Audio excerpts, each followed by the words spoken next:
قال، انہوں نے کہا، صلی بنا رسول اللہ صلی اللہ علیہ وسلم ذات یوم، ایک دن حضور نے ہمیں نماز پڑھائی، امامت فرمائی، ثم اقبل علینا بوجہہ، پھر اپنا چہرہ اپنا رخ ہماری طرف کر کے آپ نے گفتگو شروع کی، فوعظنا موعظۃ بلیغۃ، پھر آپ نے ایک ایسا واعظ فرمایا جو بہت ہی دلوں میں اتر جانے والا تھا، بلیغ، بلغ پہنچ جانا، تو گویا کہ وہ ہمارے دلوں میں سرایت کر گیا۔ ذرفت منہ العیون، اس کی تاثیر اس درجے ہوئی کہ ہماری آنکھوں میں آنسو ابل آئے، بہہ پڑی ہماری آنکھیں۔ ووجلت منہ القلوب، اور ہمارے دل جو ہے دہل گئے، لرز گئے۔ فقال رجل، تو عرض کیا ایک شخص نے،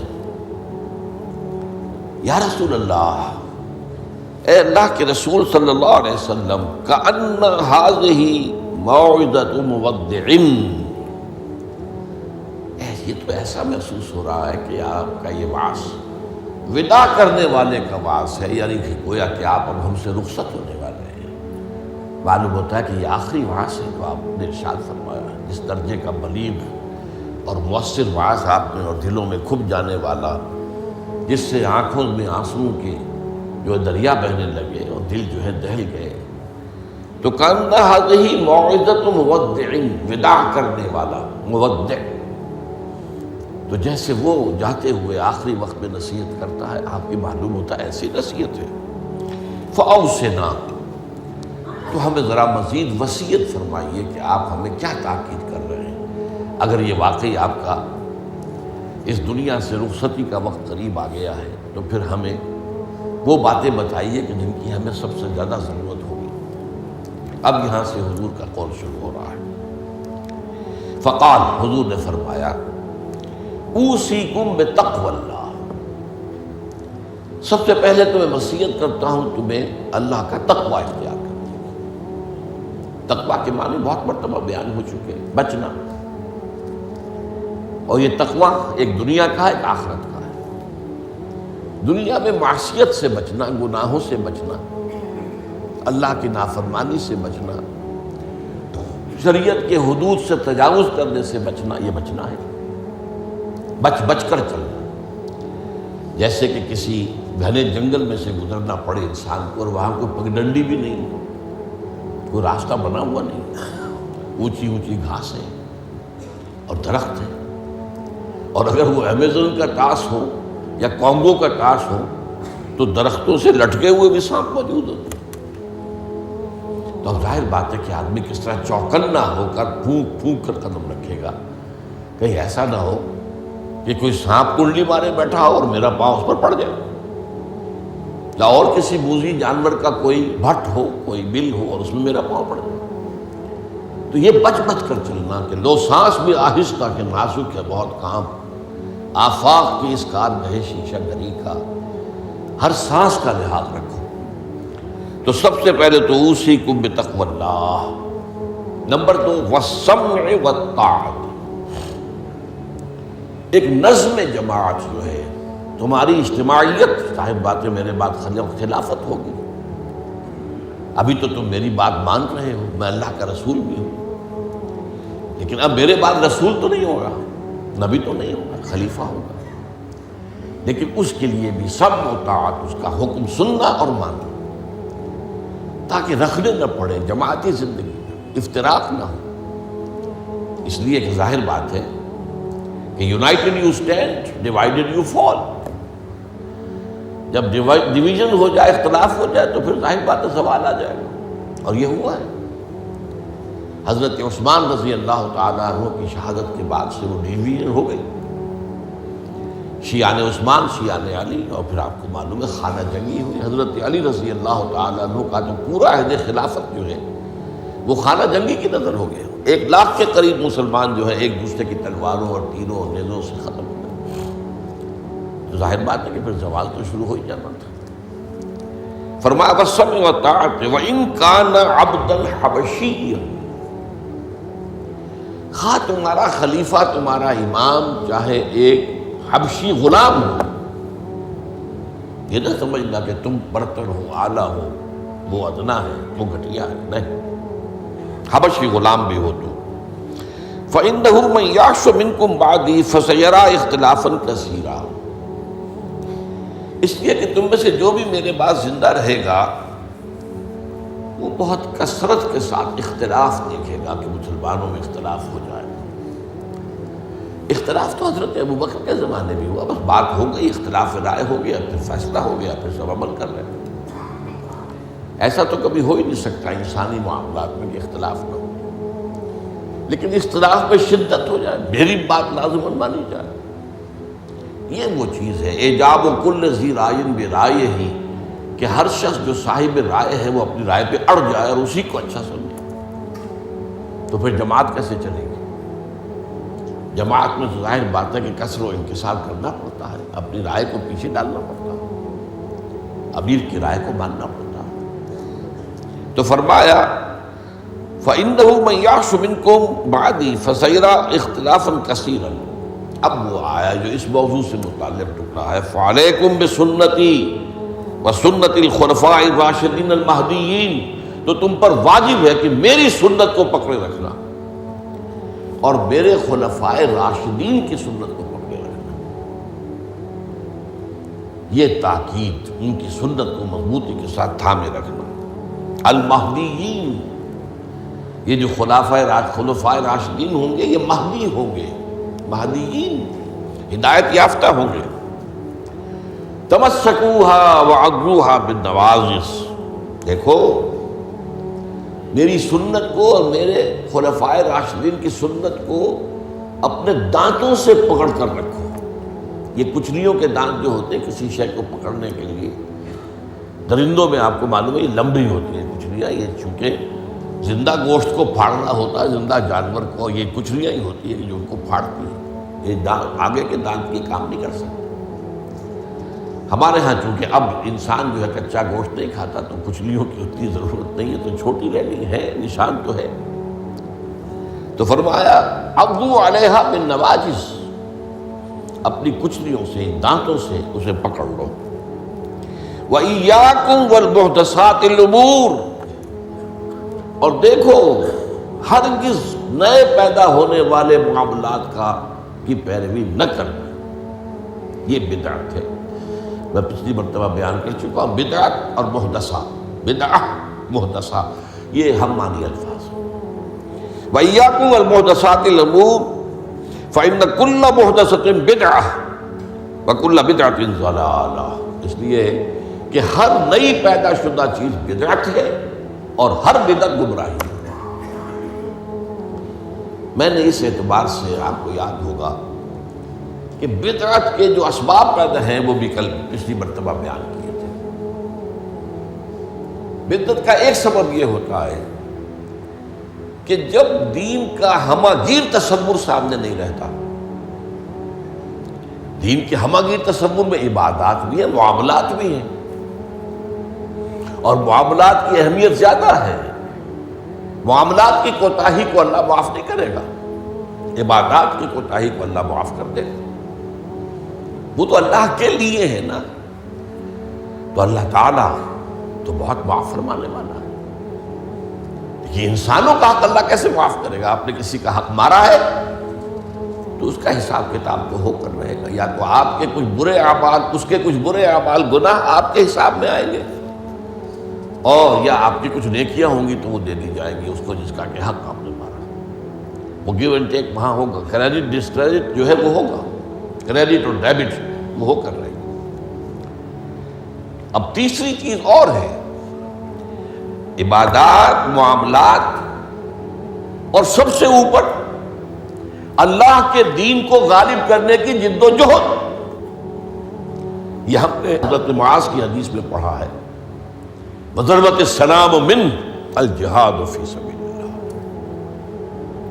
اسلام ایک درخت کے مانند ہم نے دیکھا، وہاں حضور نے مثال دی، اس کی جڑ ہے وہ تو ہے شہادت لا الہ الا اللہ وان محمد رسول اللہ، ایک تنا ہے اقام الصلاۃ و ایتاء الزکوٰۃ و ضربۃ السلام منہ، اور آپ کو معلوم ہے کہ اصل جو درخت سے مطلوب ہوتا ہے وہ تو اوپر ہوتا ہے۔ ٹھیک ہے، بعض درختوں کی لکڑیاں بھی کام میں آ جاتی ہیں، جلا کے بھی لیتے ہیں یا وہ اس سے فرنیچر بن جاتا ہے، لیکن اصل جو ہے پودا لگایا ہے تو پھول کے لیے، پودا لگا درخت لگایا تو آم کے لیے، وہ کہاں ہوتا ہے؟ وہ تو جڑ میں تو نہیں لگتا، وہ تنے پر نہیں لگتے، وہ تو اوپر۔ تو وہ جو چوٹی ہے وہ جہاد فی سبیل اللہ ہے۔ اب کچھ لوگوں کی زندگی سے یہ جہاد خارج، انہیں تصور ہی نہیں کہ یہ بھی کوئی فرض ہے، باطل کے نظام کے تحت آرام سے رہ رہے، پاؤں پھیلا کر سوتے ہیں، اپنا پروفیشن، اپنا کاروبار، اپنا دھندا، انہیں اس سے غرض ہی نہیں کہ ہو کیا رہا ہے ماحول میں، اللہ کے دین کو کیسے اس کی دھجیاں بکھیری جا رہی ہیں، شریعت کو کیسے پامال کیا جا رہا ہے، دین میں کیسی تبدیلیاں کی جا رہی ہیں، انہیں فکر ہے۔ تو ادھر سکڑ کر آ گئے۔ اور کچھ لوگ وہ ہیں جو معاملات کو بھی چھوڑ بیٹھے، کاروبار میں تو سود کیا کریں، لینا ہی ہے، دینا ہی ہے، بینک سے روپے لیے بغیر کاروبار کیسے بڑھائیں، کارخانہ تو لگانا ہی ہے، تو بینک سے تو قرض لینا ہی ہے، چھوٹے مکان میں کیسے رہوں، بڑی حویلی تو بنانی ہی ہے، وہاں سے جو ہے بینک سے قرضہ لینا ہی ہے، یا اسی طریقے سے اور کا معاملات کے اندر جو ہے وعدہ خلافی ہو رہی ہے، جھوٹ ہے، وغیرہ وغیرہ، دھوکہ ہے۔ اب وہ دین سکڑا، ایک حصہ اقامت دین کی جد و جہد خارج از بحث، معاملات اس کے اندر بھی کمی، تو اب سارا جو گاڑھا پن ہے وہ عبادات میں آ گیا۔ میں نے مثال دی تھی آپ کو کہ ایک تشلا ہوتا ہے نا، اس میں پانی بھرا ہوا ہے، 1 انچ اونچا ہے، 2 انچ اونچا ہے، اسی کو آپ کسی جار میں ڈال دیجئے وہ 1 فٹ اونچا ہو جائے گا۔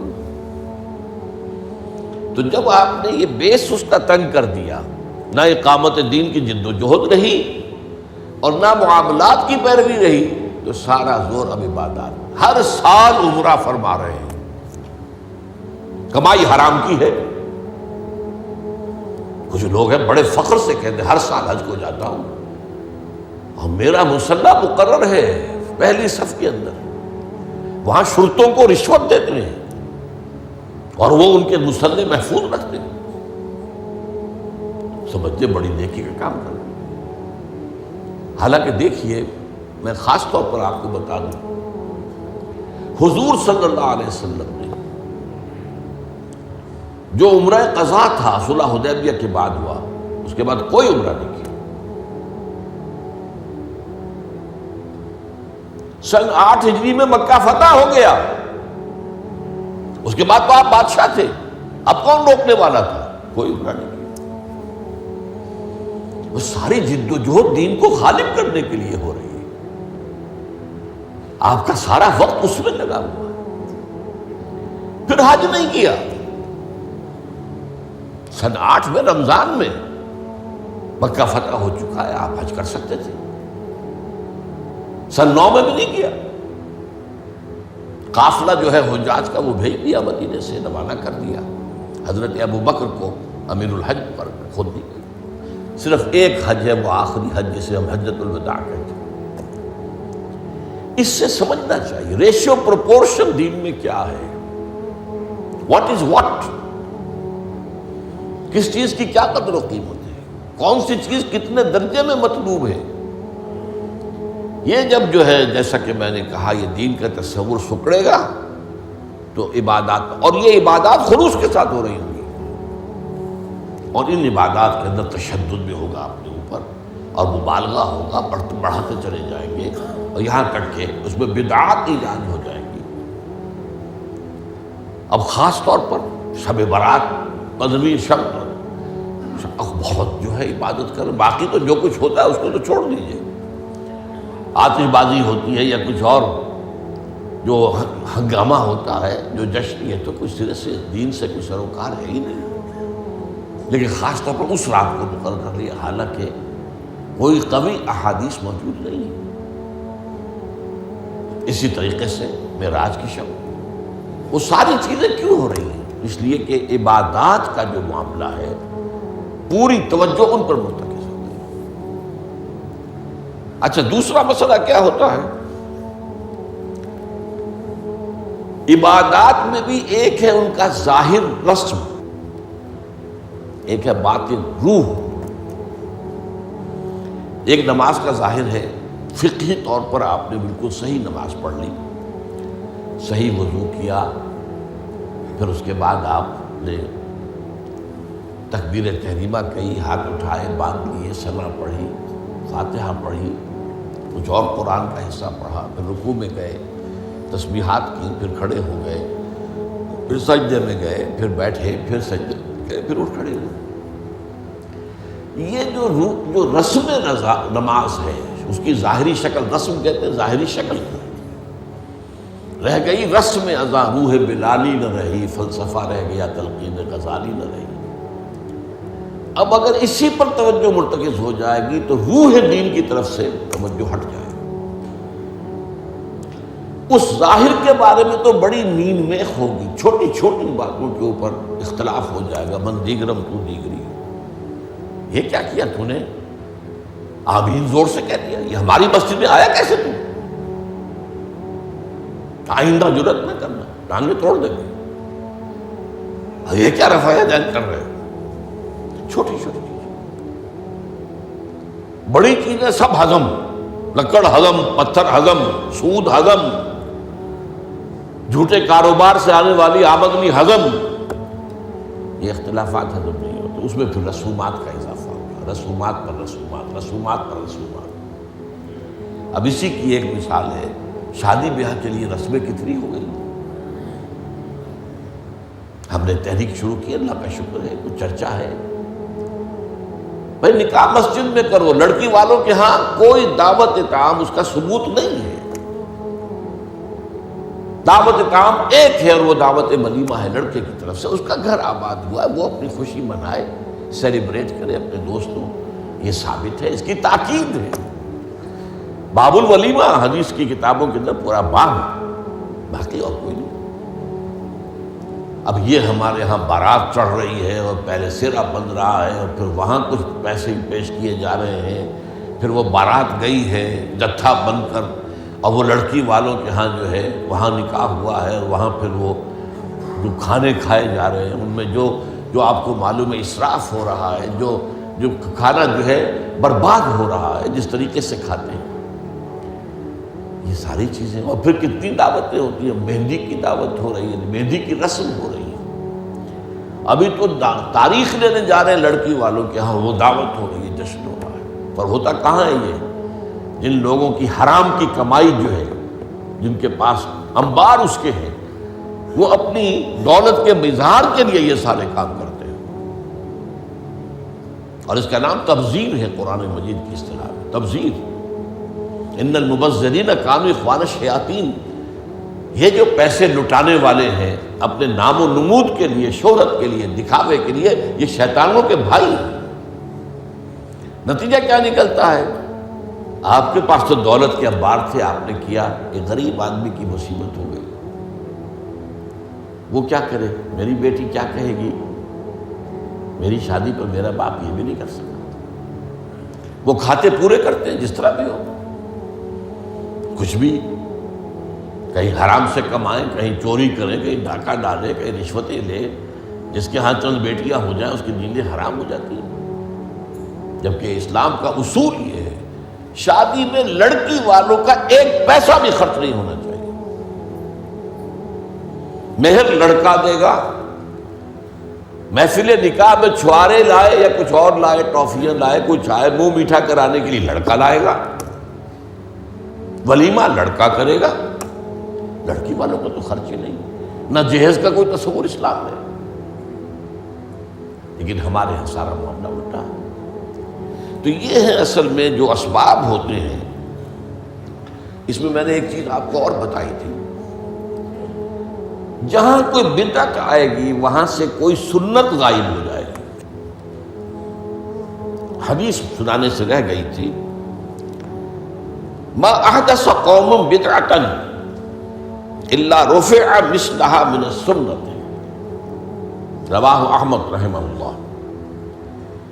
کوئی قوم بھی کوئی بدعت ایجاد نہیں کرتی مگر یہ کہ اس کی جگہ سے سنت اٹھ جاتی۔